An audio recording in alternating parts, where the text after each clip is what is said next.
Welcome, one and all, to another live edition of The Extra Point. It's Saturday, 9 a.m. Central Time, so you know it's about to go down. As you all can see this, checking in on Facebook Live, we have the whole gang back in the house. We got Michigan Mike playing lead fullback. We got Tasha T. Sizzle in the position, and we got our man, Mr. Brandon Boomer Sooner, back in the house. What's going on today, gang? Going great. It's a great day. Can't complain. It's great to be a Michigan Wolverine. It's great to be. Oh, too soon? Too early? No, the fans haven't even celebrated with us, so we could talk about that too. You know what, Mike? And wait to segue. You are already on it, because speaking of celebrations, this is a celebration here at the Extra Point today. We are celebrating the 1-year anniversary of our dear sponsor. And with that being said, we will turn it over to Miss Tasha T. Sizzle. Hello, all. Our show is sponsored by May Jane's Coffee. That's MEANES coffee.com. You can get your Colombian, your Honduran, and your Brazilian blends. Those are her three main blends. But actually, what she has now, she sent this to me. She has an Ethiopian blend. Oh, and what now? that an Ethiopian blend. Okay. And what it contains is, oh shucks, hold on, discard. What Juices it and contains is, oh no, wait a minute, she just sent it to me. Now I can't find it. But it contains a lot of different others. Oh, she says red grape, strawberry jam, mayor, and lemon in the coffee. So that should be interesting. And she also has a program, an opportunity now. You can BOGO on your Colombian coffee. And she also has $10 coffee mugs and $25 t-shirts. And her gift boxes are originally $80, and now you can get those for $50. All again on MayJanesCoffee.com. Please go out and support my baby girl. And as we say, every cup sold keeps my baby off that damn pole. All right. That's how it goes down. Now, Brandon, didn't I see you on TV the other night? Weren't you at a basketball game on ESPN? Where have you been hiding the last I mean, few hey, weeks? no telling. You probably did see me. I was on the big screen too, so it's no telling. So it's no now, didn't I see you on a picture with Reggie Bush the other week? Yes. You've been on quite a roll lately, huh? Yes. Yeah, it was fun. It was interesting. It's just crazy, growing up, I watched these different players, and now I'm actually like in the same room or same atmosphere with them. So it's been amazing to like actually meet them and talk to them and see what they're truly about, despite hearing what you hear in the media about them. Reggie Bush was recruiting over there. That's what he was doing. Reggie Bush. You know what? And with that being said, Mr. Mike, great segue. And again, happy anniversary to One May Jane's Coffee. We are very, very proud of you, niece. And she said, read the whole thread first, Mom. This is live. As we continue. Now, there's been movement, ladies and gentlemen. Yes, there's been movement in the college football rankings. That's why you see Michigan Mike sitting there with a big Cheshire cat grin on his face. We're going to put it up here for the people that's watching live. Our new top four heading into the final week, championship week of the season, goes as follows. Georgia remains atop the college football world at number 1. Who's at number 2? Mike, who's at number 2? Michigan. The University of Michigan.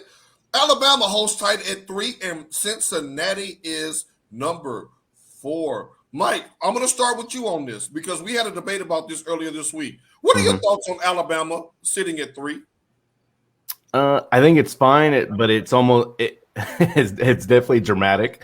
Knowing the committee, if they put them at 4, then everyone would know if they lost to Georgia, then they would be out. But now putting them at 3, it's like if it's a close game, they barely lose by 3 to number 1. Do they just drop to 4? Like, what does that look like? So now it leaves room for debate. I honestly don't think they're I don't think they're gonna be in regardless. But why's that? Because I think they're gonna lose to Georgia. You think they're going down today? Yeah, I think they're gonna lose to Georgia, and I think they're gonna drop out. We will discuss that.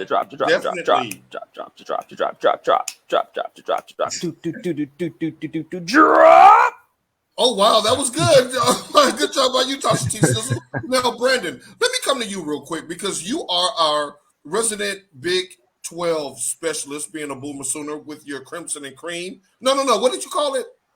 I want to make sure I say this right. He said Crimson and Cream. Crimson and Cream. All right. Now, there is a wild card that's sitting out here in the books, and that's number 5, Oklahoma State, that's not listed here on the screen.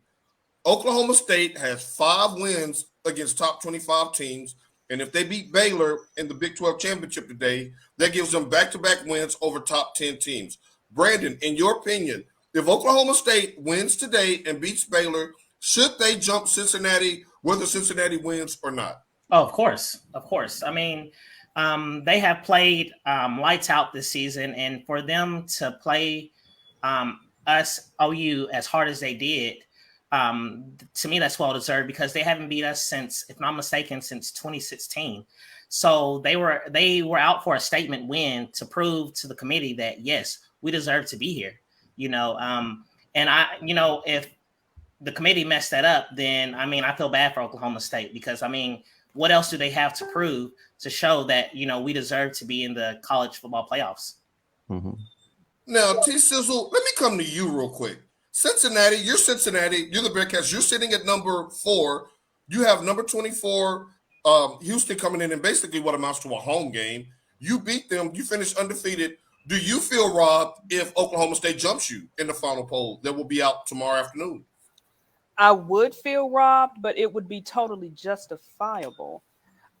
If they're trying to make a statement and say, okay, we're going to show these non-Power 5 conferences that they do belong, that's the only way Cincinnati is getting in, because I just do not believe Cincinnati needs to be in. As Mike said, was it last week, a couple of weeks ago, we don't want that Georgia-Cincinnati rematch because we all know how that's going to turn out. Even though, Georgia is not as, I don't think they're as powerful as they have been. They are number 1, but Georgia's offense is lacking just a little bit. So I don't think I don't think the score is going to be what it was, but I still think they wouldn't survive, and they're not going to rank them over, let's say, if Michigan when Michigan wins out, a number 2 Michigan, they're not going to move them up to number 3 if they win, because we all said it, and I still believe if Alabama loses in a close game, they're still going to find a way to keep Alabama in at 4. But then do you want to see another Georgia-Alabama game? That's another thing. But like you said, if it comes down to a field goal or triple overtime or something, Alabama, I think Mike sent me a screenshot of the most watched games of the college football season. Mm-hmm. Alabama was on there 4 times. Mm-hmm. So maybe the South would want them on there. Mike, let me come to you real quick on this.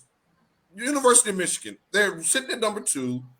If they win and Georgia somehow loses to Alabama, who should be the number 1 team in the country tomorrow, Alabama or Michigan? If they lose, they have to drop them at least a spot. So I would put Michigan and then Georgia too. So if Alabama beats Georgia, you would still have Georgia ranked above Alabama? Yeah, I would. You just hate Alabama. I don't like Alabama, no. Okay, I was going to say, let's let it out. This is out here. We can let it all out. That wouldn't happen because, again, they love Saban. I had a conversation. I went to drop my glasses off. You guys can see I still don't have my glasses. And I had a conversation with a gentleman here, and we were talking about that very same thing. He's from Connecticut. He's a Yankee. And he agreed that it's something about them wanting to keep Saban in. So you best believe if they upset Georgia, they're going to try their best to probably try to put Bama at number 1, regardless of who else wins. I mean, it's the views. We were talking about, Paul, I sent that over to you, and it's all about the views and the money. The most watched was, of course, the game, which was at 16 million with Ohio and Michigan. 16 million views. Like, that's crazy. Second was the Alabama-Auburn at 10 million. So, like, that's wild. They, of course, want to get those teams in there. I just don't think it's right. Brandon, let's go to a nonpartisan person who has no affiliation or love for Michigan outside of the fact that he just watches them play on TV like any other team that's not Crimson and Cream. If Alabama beats Georgia today, Michigan beats Iowa, Who has the better resume between Alabama and Michigan? Who should be number one in your opinion? I think Michigan should be number one. I mean, because if you go back and look at Bama have struggled against teams they shouldn't have struggled against. Auburn, that they should have beat Auburn, but Auburn always played Bama hard because that's a state game. They do. Also, A&M, they looked horrible against A&M. Same team, yes, they have some key injuries, but still, I mean, second team, third string, they're playing like first teamers on another team. So, I mean, it's just the losses that will mess them up. And then I'm telling you, Michigan went out there and proved a statement against Ohio State. Like, nobody expected Michigan to go out like they did against Ohio State, and they exposed them. I didn't. I totally agree. That was a bludgeoning, Buckeye Nation. I don't want it. When I see you in the streets, when I see you at the airport, I don't want you to talk about a bad call like in the Michigan State game. I don't want you talking about the referee knocked over the defender.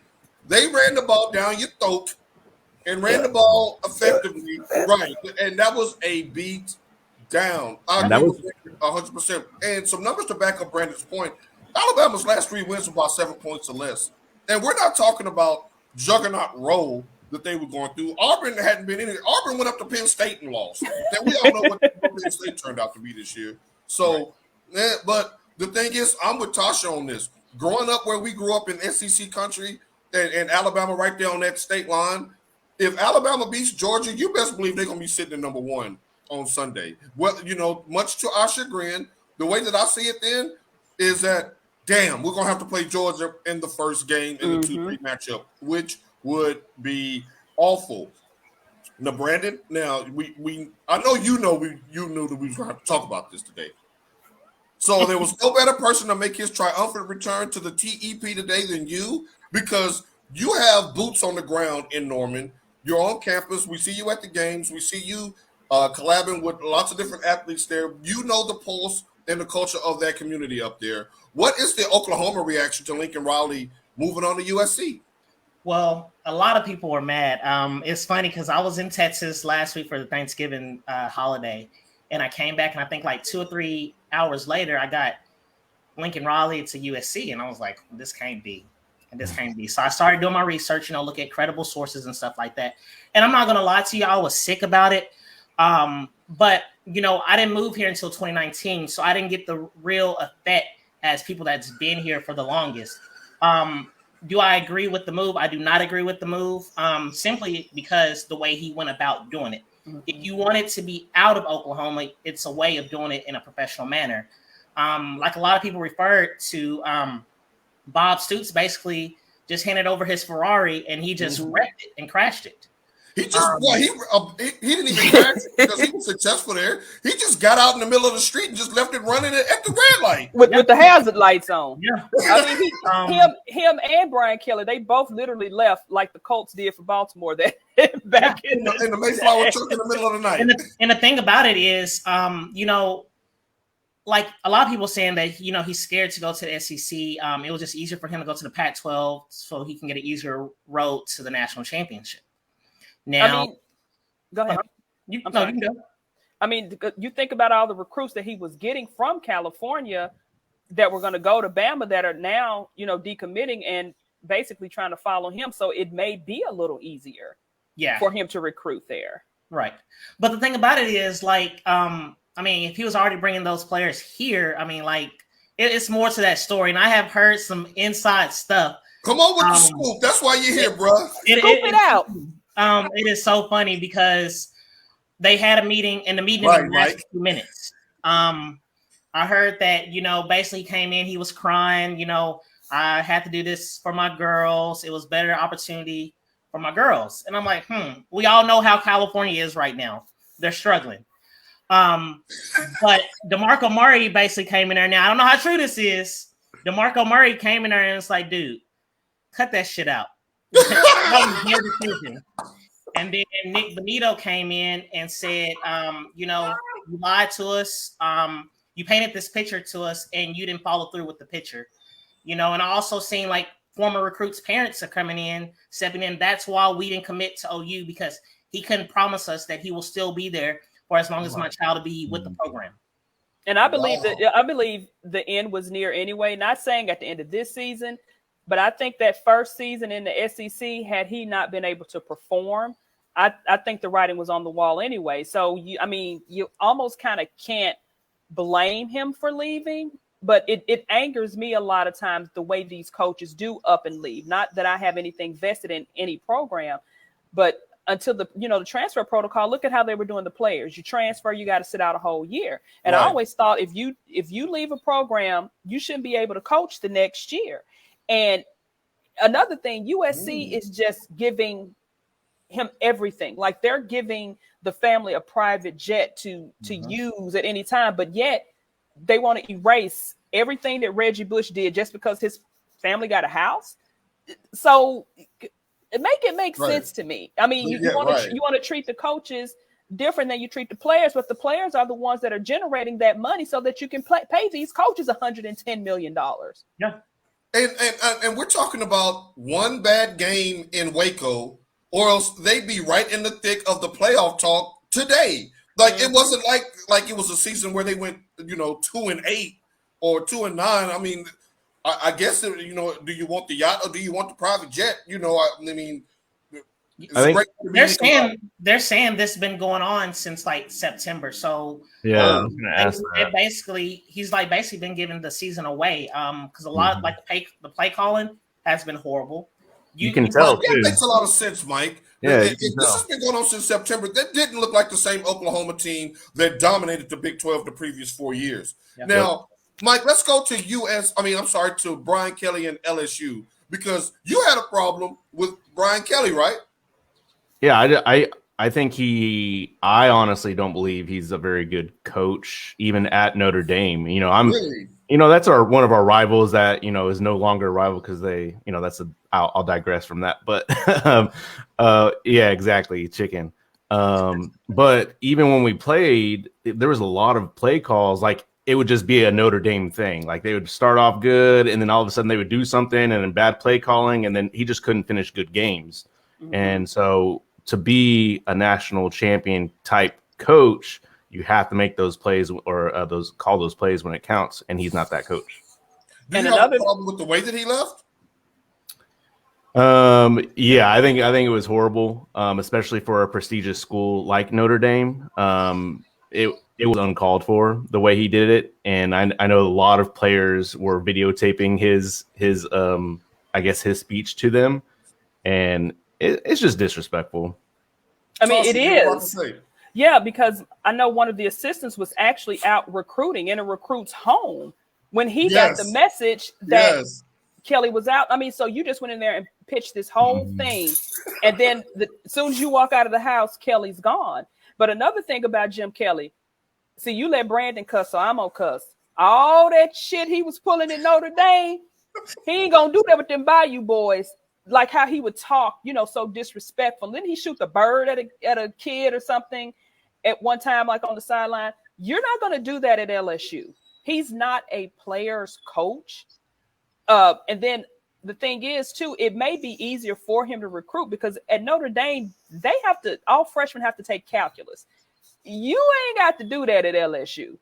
They go to mass and a lot of people don't even have a religious affiliation to want to convert over just to play football. But I'm just wondering how him as a coach is going to adapt to LSU, because most of the boys from LSU, they're from Louisiana. So you're Wait a minute. Haven't you heard him already with the Bayou twang? Yes, I'm out that last night. Trying to get his Ed Ogeron on. But again, if he goes his first year and go 5-6, they're gonna be saying, "What you doing?" Well, I'm not cheating. Well, maybe you need to cheat. Like something is going to have to. You're gonna have to show up with some bags of money, with some cash in somebody's hand, grease. What is this SMU from the 80s? I mean, but the way he coached Notre Dame, he cannot do that at LSU. You can't talk to those boys. You're not gonna be able to talk to those boys like that. You're gonna go viral. You're gonna go viral. Talking, Brandon, do you have a problem? So if you had a problem with the way Lincoln Riley left, then surely you have a problem with the way Brian Kelly left, right? Yeah, because it came out the same way. Because I'm gonna add back onto what I was saying with Lincoln Riley. The players didn't even know. They found out through Twitter. That's messed up. That shows you how he is as a person. Like, why you couldn't just say, you know what? I got a better opportunity at USC after the season, after the bowl game. I'm leaving, and just call it quits. You know, why do we have to find out through social media? But I mean, that's how society is nowadays. We can't be man enough or woman enough to go up and say, hey, you know what? I'm just not feeling it here no more. After the season, I'm out. Oh, and another thing to piggyback off of that, nothing. They're saying that by him leaving, it may hurt Notre Dame's chances of possibly getting in the top 4 because they count the coach in that. So you basically shot them the rod by leaving when you did. Their number 6. Oklahoma State. That's a good. Well, I think Notre Dame will be fine. I think they actually have a better coach. Shouts out. Oh, yeah. I love Marcus Freeman. Man, yeah, Freeman's a good coach. So I'm not worried about Notre Dame at all. If anything, I think they actually got better from this. Notre Dame definitely won from this one. So I'm kind of worried about that. But Notre Dame's not going to be any type of top caliber team because they don't have a conference championship game. Mm-hmm. Do y'all know 3 to 4 years ago where Marcus Freeman was? Where? No, where? He was Cincinnati's defensive coordinator. That's right. Yep.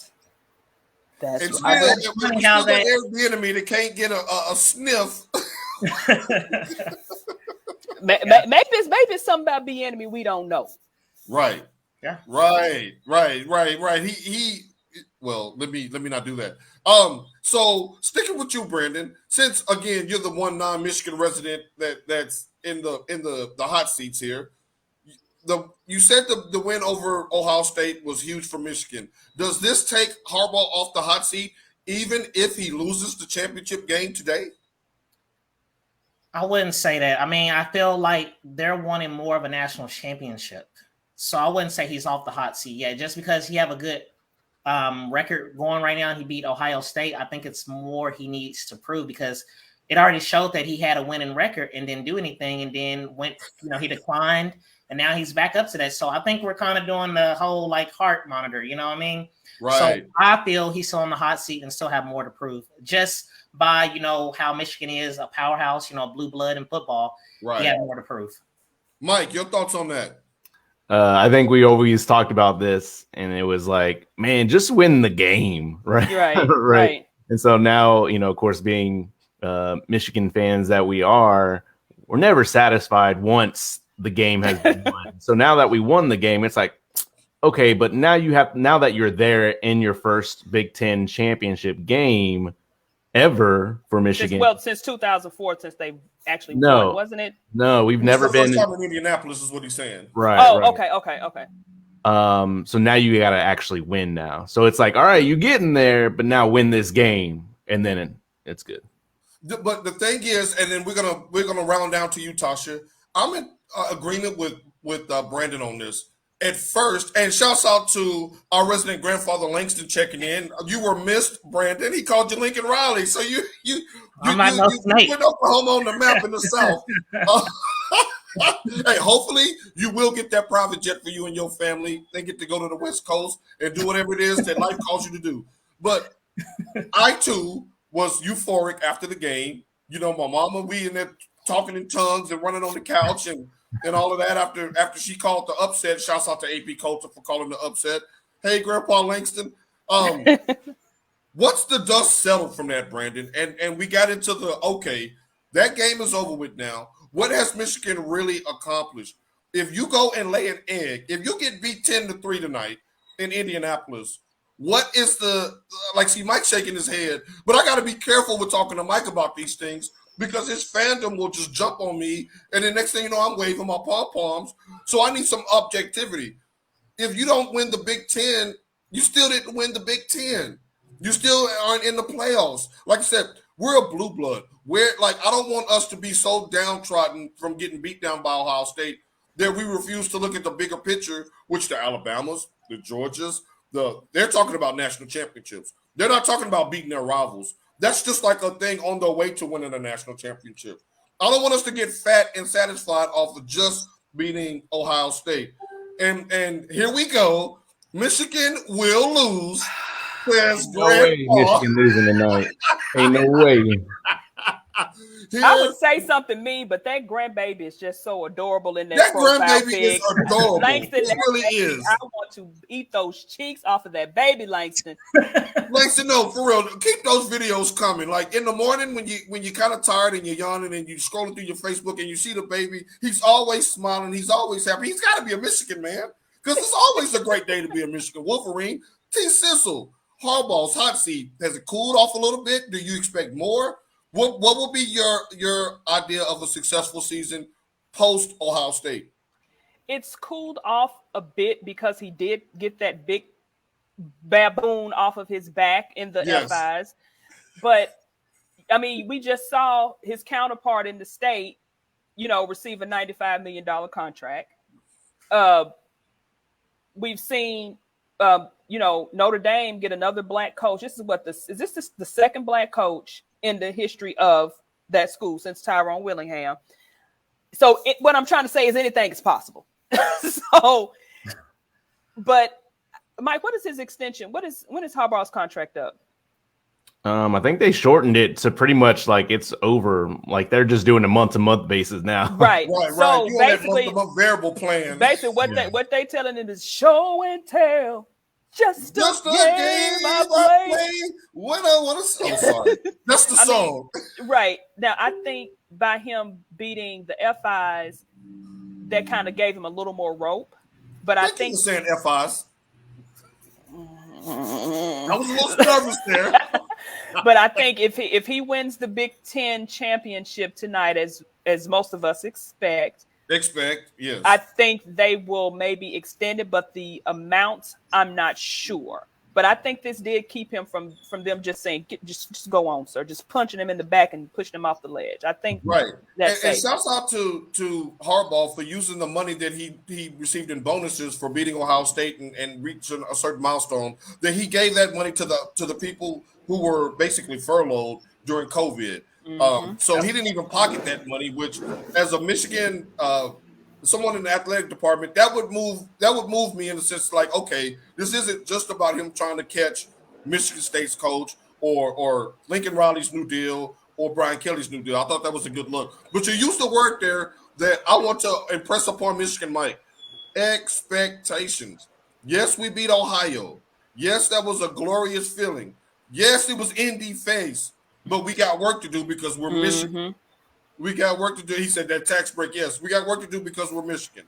Now, ladies and gentlemen, it is time for the Extra Points first ever round of fact or fiction. Each member of the panel will receive their own question, and they have no idea what I'm about to ask them because I wanted to get their live first string reaction on if this is fact or fiction. I didn't let them do no research on this, so y'all feel free to play along with the panel. We're going to start with you, Brandon. Whew. Okay. We're going to start with you, Brandon. Fact or fiction? Lincoln Riley will win more conference championships with USC than he did with Oklahoma. And for the people playing at home, that magic number is 4. Four conference championships at Oklahoma. Will he win more than 4 while he's at USC? Fact or fiction? That he will. It's probably gonna be fact. So I mean, the Pac-12 sucks. Okay, no more asking questions, y'all. I'm just gonna be real with you. I mean, that's just the truth. I mean, he took the easy road. He took the easy road to win it. I mean, look at the thing. The epsilon was so high here at OU. He accomplished it, but he couldn't get us past the first round of the playoffs. So of course, he's gonna take the easy road to the Pac-12 and win as many. Yeah, of course. Y'all, he's going to roll out there on the West Coast. Those games, the one thing I will miss about him being here and getting the regional ABC games, which featured Texas and Oklahoma a lot, I'm going to miss those Oklahoma games under Lincoln Riley. If they were nothing, they were entertaining. 56-52, they could be down 28 points. Do not go to sleep on that game. They will storm back. That was just a fun team to watch. So, hopefully, the only thing that's going to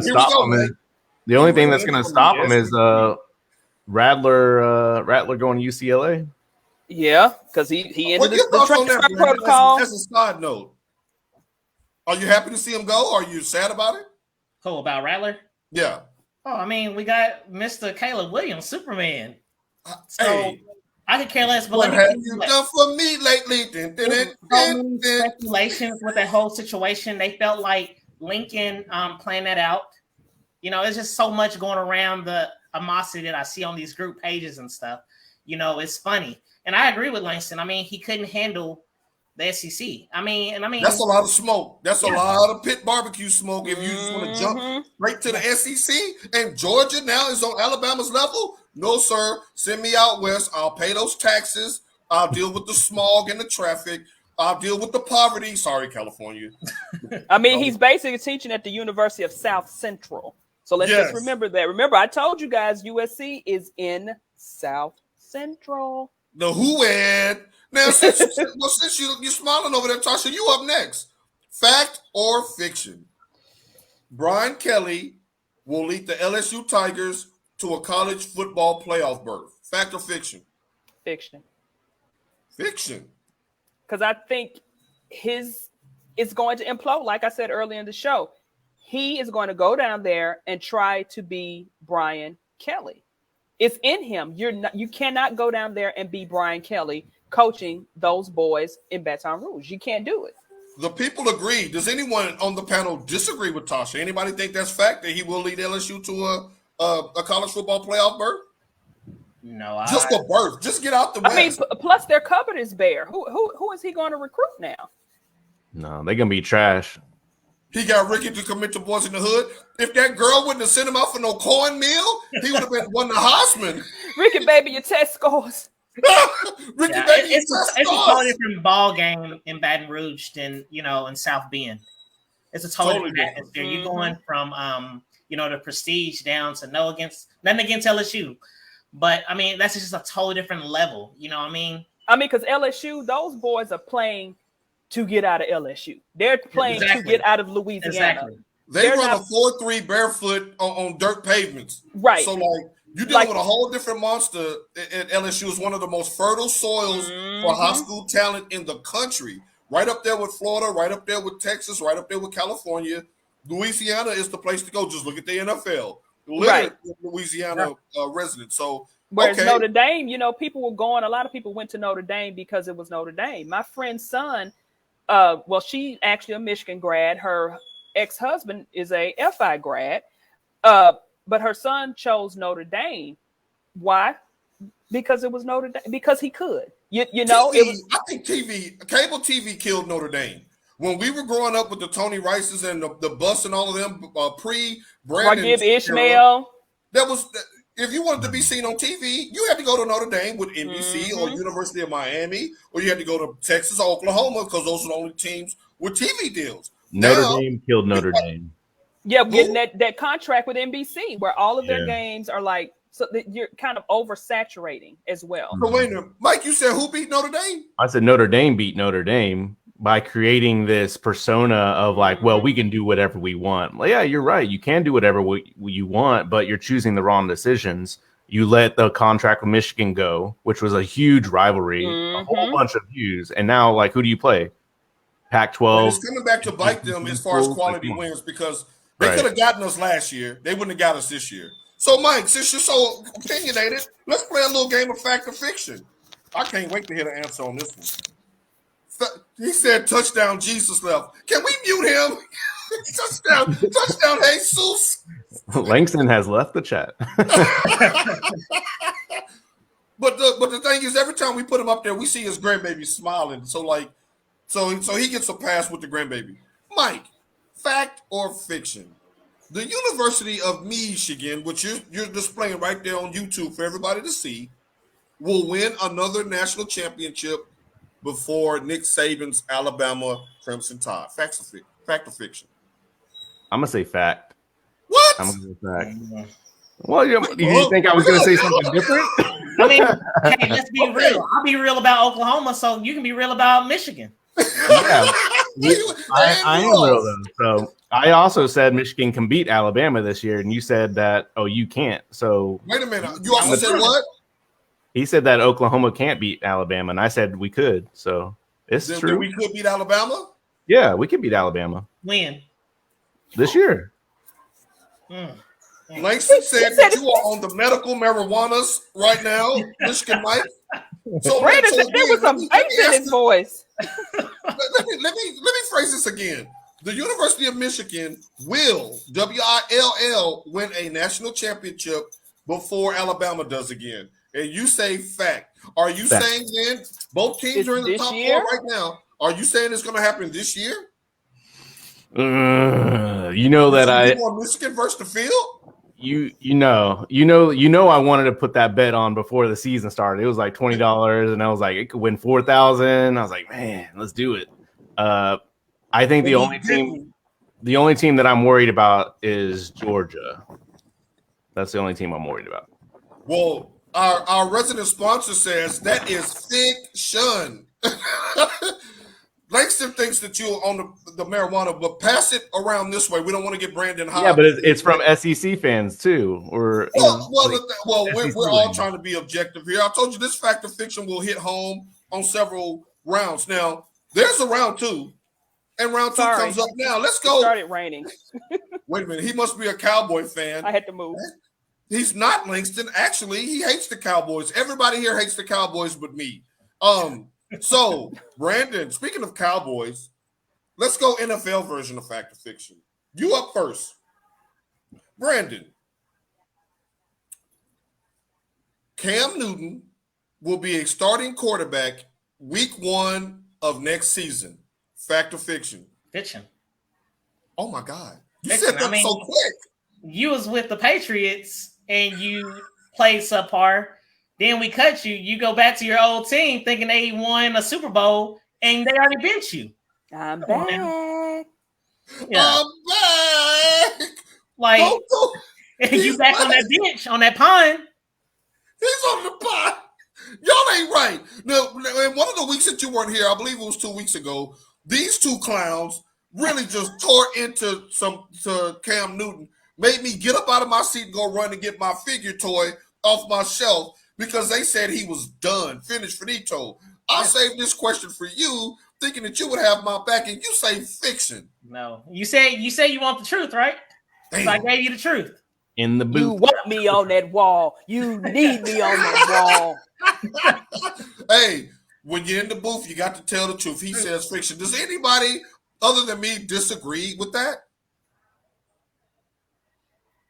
Damn. Let the church say amen. I guess that was the benediction. that interview he did, and he was like, he said something about, are there 32 quarterbacks that are better than me? No, there isn't. Look. Come on, hold on. Pause the fact of fiction for a second. Let's just look at the facts. He came in off the streets of Atlanta, probably just left Lenox Mall, went and scored 2 touchdowns on his first 2 plays. They blow out Arizona, albeit without Kyler Murray and D-Hop. Okay, we get that. He comes home. He gets destroyed by a Miami defense that just 10 days earlier destroyed Jackson. Remember Lamar Jackson on Thursday Night Football, how bad he looked against Miami's defense? Yep.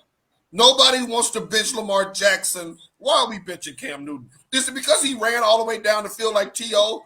after like an 8-yard touchdown like he really did something? Well, he was already sus, and then Christian McCaffrey's now out. So, they don't have anything. Mike, you know our age demographic. What does sus mean? He was suspect. Okay, there we go. So now he can use sus going forward. Y'all know what he means. Now, Langston says, no, he was at the TSU homecoming parade, I swear. You couldn't miss him if you saw him. He was at TSU. Hey, was he down there by Wendy's on 28th? I think that's where all of the ballers hang out. You just hurt my feelings with that, Brandon, so we're going to move on. I literally, specifically wrote this out for Brandon because I thought he would have my back. He was a stopgap to kind of help us out. And we got Matt Jones, and now we're flourishing. Oh, we're going to get to that too because y'all are flourishing. I will give you that. Sizzle, fact or fiction? Yo man, yo boy, Mike Tomlin, his streak of consecutive winning seasons ends this year. They are 5-5-1. Fact or fiction?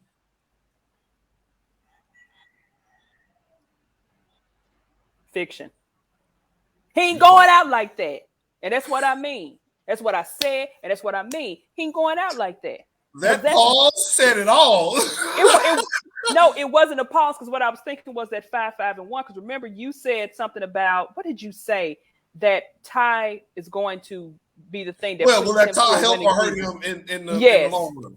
That's why I paused, because I had to think about that. I was thinking 5. I said that's 10. That's 11 games. How many is left? He's gonna have a winning season, but I don't know why they won't get rid of Big Ben, or at least bench him. Do they still think that clock broke last year? I don't even know why they still calling him Big Ben. They need to call him Uncle Ben, because that's about as old as he looks. Someone said that. Someone said they don't have a choice but to go with Big Ben. Someone said that Big Ben runs like a tree. He runs like what? He runs like a tree. No, I see trees down here on Tollway run faster than that. Like, you talking about my Epps. Okay, so because you just got Mason Rudolph is the backup, and old dude from Ohio. They're the only backups. Haskins should have been starting, but hold on. Yeah, they're fourth in the AFC North right now, behind Cincinnati, Cleveland, and Baltimore. They have the Ravens twice. They have the Titans, the Chiefs, and the Browns still left on their schedule. And you said they're gonna finish with a winning record. Mm-hmm. Because at any given time, as much as I love Lamar can go off the railing sometimes. Lamar's been killing my fantasy team lately, so I don't want to talk about Lamar. He may have to, go, have an emergency and run out through the tunnel again, or he may be sick again before a game. Who knows? Cleveland. I'm glad you said that. He leads the league in viruses. That's not COVID. What the hell is wrong with him? Oh, he said they're gonna beat the Titans. Oh, okay. Yeah, they're gonna beat the Titans. The Cowboys beat up a banged up New Orleans, and now y'all trying to get on the Titans. I see you, Langston. All right.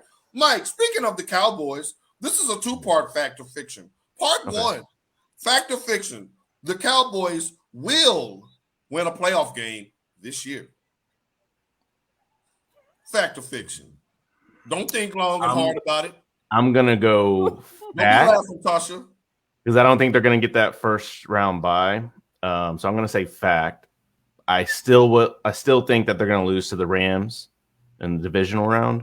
The Rams? Have you seen Matthew Stafford stink up the joint the last month? Have you not seen the Cowboys stink up the joint? Matthew Stafford. Oh, no. That's different. They now it's different. P wasn't there. T wasn't there. Mama wasn't there. P wasn't there. Yeah, everybody was gone. You got Marcus Lawrence back now. You got Amari Cooper back now. You got CD Lamb back now. You have your best offensive player right now, and you're not even giving them the ball enough. Like, come on. What did Miss Bag of Justice say? Excuses don't buy no bread, baby child. Remember she used to say that?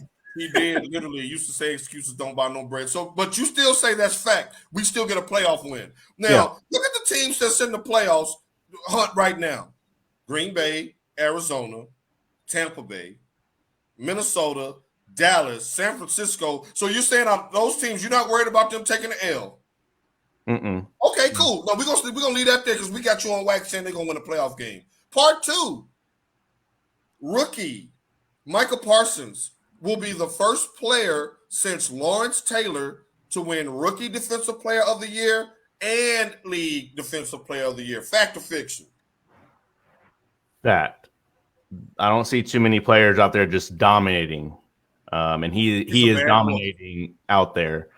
I say fact. He's a bad boy. Anybody disagree with that?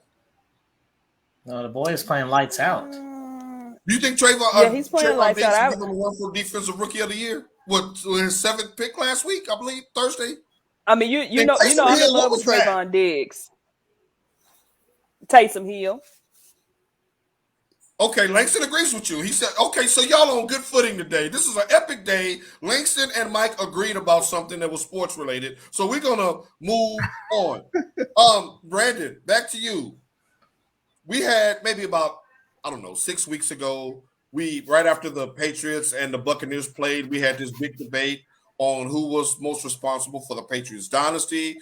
Was it Brady? Was it Bill Belichick? It was a resounding Brady at the time. I guess it was the euphoria of the Bucks winning a close game, a field goal game late in that game on Sunday Night Football. Now the Patriots have won 6 in a row. They lead the AFC East. They're better than Buffalo. They're tied for the best record in the AFC and could possibly snatch the number 1 seed. Monday night would have went over Buffalo. Is it time to revisit who was more responsible for that dynasty run that the Patriots had? Was it really more Belichick? It looked like he's making another Brady down up there in Foxborough. What do you think? I mean, yes, but also I think it was just the timing. You know, they had good timing. It all worked out for him and everything like that. Because, I mean, Brady is still playing good with the Buccaneers. And then, you know, you have Bill Belichick succeeding. A lot of people didn't think he would succeed. That's what I was saying. Cam Newton was a stopgap for this season. He knew what he was doing. He already had it prepared.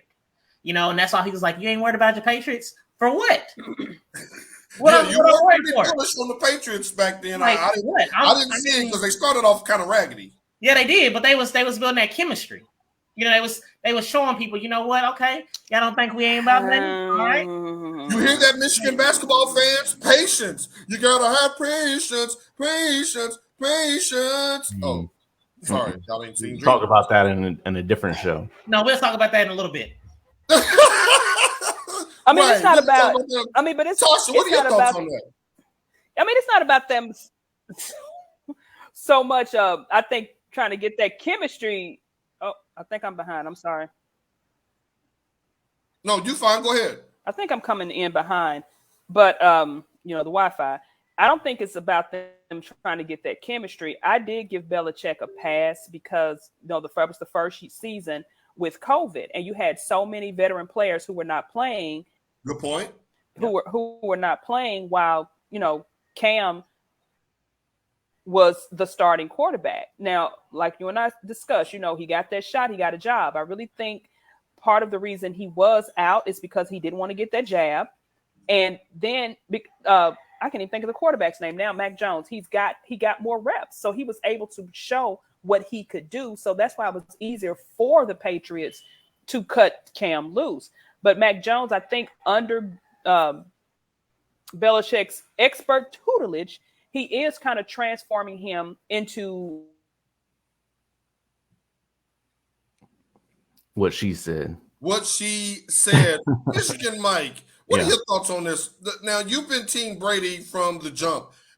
Is it time to show Bill Belichick a little more love? Is he getting the same production out of Mac Jones as he did with Brady when Brady first started back in 2001, 2002? Well, I've always liked Belichick, and I think what you're seeing is that it wasn't. We all knew that it wasn't all Brady. To where people want to say like, which one was it? Like, why can't they just be a good combination at the right time? And I think once Brady started getting more confident, he was like, "Oh, I want to run the team this way," and Belichick was like, "Nah." So then that's kind of what Brady was like. All right, well, I'm gonna dip out. But in the end of the day, they're both really good at their specific position. So like coach and quarterback. So last week we had universally agreed that Bill Belichick should be the front runner for Coach of the Year for what he's done. How impressed have you been, Brandon, with Mac Jones' rookie season? Oh, I've been really impressed. I mean, he's not playing. He's not up to the 400 yards per game yet, but he's working his way up. And neither was Brady when he first started out there. So he's working his way up slowly. And this is what you're supposed to do as a rookie quarterback. I mean, not all rookie quarterbacks go out there playing lights out. You know what I mean? Because it's a different transition from college football to NFL. You know, he's getting a feel of how things run, but also he played for Nick Saban, who runs his program like an NFL team. And I think that's how he was able to go to New England because, Belichick and Saban are really good friends. Right. Well, great minds think alike. Yeah. Now, speaking of great minds thinking alike, you two have really been excited about, and we're going to transition to a little bit of MLB because free agency had just started this week, and you two being Rangers aficionados, we're pretty excited about what the Rangers have been doing lately as far as rebuilding their roster, correct? Starting with you, Mike. Yeah. We're putting some money in there now, last couple of seasons. And, I'm a Rangers fan, but I was like, nah, this ain't the year. Let's go ahead and snooze this season. Right. But we just dropped some money. I think we got Seager and Simeon, both all-star caliber type infielders, shortstop in second. now they're still trying to recruit for more. I think it's great. Brandon, your thoughts on the Rangers? Are you thinking that they could possibly be a playoff team this year when the league resumes? I wouldn't say exactly playoff yet because we still have some more moves. Just going based off what we have now, I think we can compete. But I mean, the moves they have made, they really basically went through what they said they were going to do all along. Bringing in Chris Young as the president of operations was a great move. Mm-hmm. And then also, Chris Woodward bringing in some of his former coaches. We got a new hidden coach by the name of Dunny Ecker. That's great. And then another coach, I can't think of his name right off the bat. But those pieces are, is going to help us build back to what, during the Ron Washington days. But last but certainly not least, as far as the Rangers are concerned, they re-signed my favorite player, one of the best players in all of baseball, Willie Calhoun.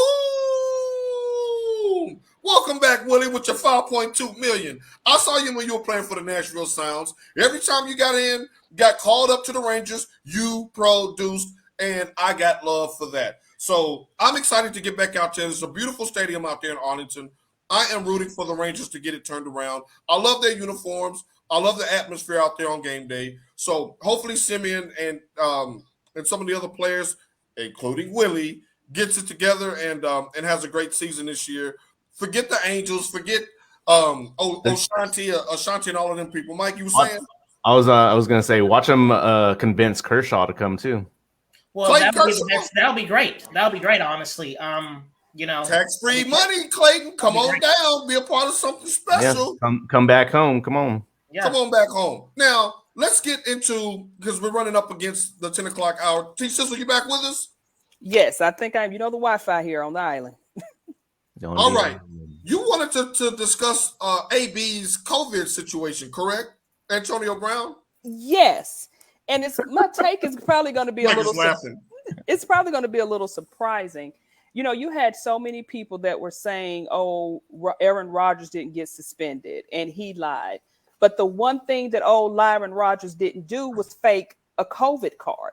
Isn't that some kind of like federal offense or something? And they're saying now that AB could face some possible jail time because he you get caught at the airport doing that, you going to jail. Card. I got cards for sale. And I don't understand why when people continue to do dirt, why do they continue to leave a paper trail? Why are you sending that through text? Right. And so, for all these people that are saying that, Lyron Rodgers should have been suspended as well, but he told them the truth when he told the organization and the league that I am not vaccinated. His team knew. Right. He just lied to the public. But they knew. So it is totally different. AB should have been suspended for not paying his damn bills. Every time he gets into trouble and gets suspended by the league, it's because somebody who had rendered services to him didn't get paid and they ratted him out. Who are you not to pay your chef? A la the chef. You didn't pay the chef, so the chef ratted you out. Why would the chef know your business anyway? Ratatouille. Why are you that close to the chef? Knowing he got now Sizzle and Mike know where my bones are buried. If I owed them $20, guess who's getting the first 20 off the top of my paycheck? I'm not come on now. Why would you even subject yourself to that? Like you stiffing people who know where your bones are buried. I mean, but it was the girlfriend. Antonio Brown. Brandon, will Antonio Brown be on the Bucs next year? It was the girlfriend. It wasn't even him. It was who? It was the girlfriend. It wasn't even him. The girlfriend is the one that got him caught up. Well, you can't live with him, can't live without him. I ain't mad at you because we're gonna stay away from the girlfriend. Now Langston says at least he paid his masseuse as we transition from that one. Whatever happened with Deshaun Watson? Right, Brandon. Right, Brandon. Will AB be on the Tampa Bay Buccaneers after all of this foolishness and missing up the most of the season this year? I doubt it. I mean, he got Bruce Arians as his head coach, and he's embarrassed by this. He is embarrassed because it looks like that they didn't do their due diligence too. Yeah, Bruce Arians don't play that. He don't play like that. Anytime you see a man that age with a cane go on, he will whoop your ass. roll up on a brother over 50 with a Kango on at any casino in the country. You're gonna catch some hands. So like, I don't fool with Bruce Arians. I think that he'll beat up Mike Tomlin. I think that he'll beat up Jason Garrett. I think he can fight in it. Yes, I think he can handle old Mike. Now, people are getting ready for Christmas. They're getting their last minute shopping in. Now, a lot of them are doing parlays today. A lot of people trying to take that money to Vegas. And you three, the experts, you're going to help these people make some money this week with some hot picks. We're going to start with you, Michigan Mike. Let's go. Oklahoma State versus Baylor. Woo, this has so many playoff implications. I cannot wait for this to get started here shortly. Who wins, Oklahoma State or Baylor? I got Oklahoma State. All right, just like that. All right, Brandon, who you got? I got the Cowboys. Go Cowboys. That's the first time you said that all year. I got the Cowboys in any ring. We talking about orange and black and white. Sizzle, who you got, Baylor or Oklahoma State? I'm going for old T. Boone Pickens, you. As we continue, Mike, does Cincinnati finish an undefeated season? Am I wrong? Against 24 Houston. Mike, who you got? I got Cincinnati to win, but I got Houston with the spread. So if you're doing your parlay, go Houston. But just watching the game, you got Cincinnati money line for sure. Gotcha, money line. Y'all Google that if you're not sure what that is. Langston is our lone wolf today, going with Baylor. Brandon, who do you have today? Cincinnati, can they do it? Can they finish undefeated? Man, I was going for Cincinnati, but I want to say Houston. Houston are just playing lights out right now. They have won so many games straight. I can't remember how many, but they have been playing like 10 or 11, 10 in a row, I think. Yeah, they've been playing exceptional. So I think they're going to give Cincinnati the Blues. Ooh, you heard it, the Blues. Sizzle, does H-Town pull an upset against the Bearcats? Yes, I'm going with those Cougars down there in H-Town. What it do? Already. Langston agrees with the Houston crowd. Take Houston and the money line, says Michigan Mike. Get that bicycle out of layaway. You're running out of time. As we continue. Now, we're going to start with you, Michigan Mike. I don't know why we're starting with you. But does Michigan cover? Let me just go there. Do they cover the 11.5 point spread? Now it's 12.5. So people think it's going to be a blowout too. I'm definitely thinking it's going to be a blowout, at least by 14. So that's huge in a championship game. Okay, you got Michigan plus the 14, minus the 14 actually. Brandon, does Iowa stand a chance today of knocking off almighty Michigan? If you asked me that in the beginning of the season, of course. But if you ask me now, Michigan's taking it all. Wow. Langston says this is a setup game. I'm worried. Are you worried, Tasha? I'm not worried, but old Captain Kirk over there in Iowa, he is a mastermind at keeping games close. Yes, he is. And sometimes with our inability to score early, I think it's going to benefit us by us being able to score later. But did you all know this? It's an interesting fact. Iowa has more starting white defensive men than all of the SEC combined. Did you guys know that? Google it. You can look it up. But with that being said, they're number 9 as far as defense, and Michigan's number 8. So I don't think it's going to be I'm hoping it's a blowout. I don't think it's going to be a blowout, but I still think we're going to win. I think Michigan gets the win, but one thing that you want to worry about with Iowa, the way that Iowa's built is to run the ball, punt, field position, and to wait on your quarterback to make a mistake. That's how they came back on Nebraska last week with Adrian Martinez. And my quarterback, I'm worried about him because if there's anybody who will throw you one or two, it is Cade McNamara. And if he can't get that passing game going and they stop the run, it could get tricky up there in Indy. So I'm Michigan. I'll take Iowa in the points, though. I'm hoping that Harbaugh is staying true to what he said, because you guys, I don't know if you saw that, he made that reference to the Miracle on Ice. He was like, the U.S. beat Russia, but they also had to play Finland. Yes. To actually win. So I'm hoping way to go back to 1980 on that. Only on the extra point when you get an 80s reference, because you're right. Everybody remembers the Miracle on Ice, but they had to seal the deal the following game against Finland, and they did. Michigan, if you want to go down in history, if you want that Ohio State game to mean something, you got to at least get to the playoffs. You have got to beat Iowa. Mike is shaking his head like, what are y'all worried about? Yeah, their weakest part is their offensive line. Our strength is our defensive line. This is going to be a no-brainer.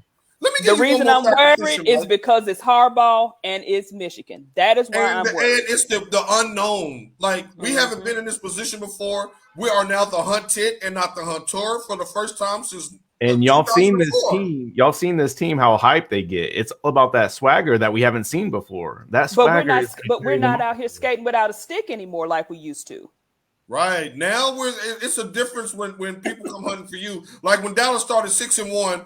Everybody was like, oh, they're the favorite to go to the Super Bowl. Then teams started taking off them dress shoes. Now they skating around in dress socks and a stick. And Dallas caught a couple across the chin. Now, Mike, one more fact of fiction for you. Michigan's edge rusher, Aiden Hutchinson, he will be invited to New York for the Heisman ceremony. Fact of fiction. Fact. I hope so. He certainly is deserving. And he gets held the most I've ever seen someone get held before. Hey, so he gave 78 for Ohio State the Blues last week. That was fun to watch. But we all know, hey. Just like the committee has that SEC bias, the Heisman has a defensive player bias. And the last one to do it was who? Charles Woodson. A Michigan man. But again, they took away from him saying because he didn't solely play on defense because he ran kickoff back. And he did play offense too, which Aiden Hutchinson doesn't. So hopefully he does get invited to New York because I think that'll be good for him and his family. Now let's go to the big one. The one that's really going to shake everything up today. Brandon, we start with you. Georgia, Alabama. Who you got? I'm going with Georgia. Wait a minute. Hey, that was in pitch. Wait a minute. Was you in the junior choir? Georgia, them Bulldogs. We done got called Elmer Fudd, y'all. Tasha, who you got? Georgia, Alabama. I'm gonna get cussed out because my cousin is a Georgia boy, and old Mario Hatchet is a Georgia boy. I want Shout out to Mario Hatchet. I want Bama to win because I just want things to be shook up. Denise said, okay, vocals. You're going to have to do the new intro for the extra point. Langston's going with Bama. Tasha's going with Bama. I'm going with Saban. When the chips are put to the middle of the table, get me Saban. 3 shots, Cinemass. Y'all need to rate that movie if you hadn't seen The Negotiator. I got to go with jolly old St. Nick. Georgia, to me, is Michigan last week. I got to see you do it before I ever put a dime on you to do it again. Mike, you get the final word this week. Who you got? Georgia? Oh, no, that was a bad rendition of Brandon right there. I need another sip of water. Who you got? Georgia or Bama? I'm going to go ahead and split this committee through here. We're going to go Georgia with the win. I got to cover. They're going to cover 6.5 too. That's a disrespectful number to Nick Saban, defending national champion. A touchdown. Well, Georgia don't struggle with Auburn or Texas A&M or Florida. And that Florida was we scratching like Ricky Baby your test scores. Like he got a point there. Yep. Brandon laid it out earlier in the show. Make sure y'all rewind that. The last 3 games by 7 points or less. Georgia has been strong arming people, deboing people, taking people's bikes, chains. They've been dominant, but I don't trust that offense in a big moment. We shall see how that goes.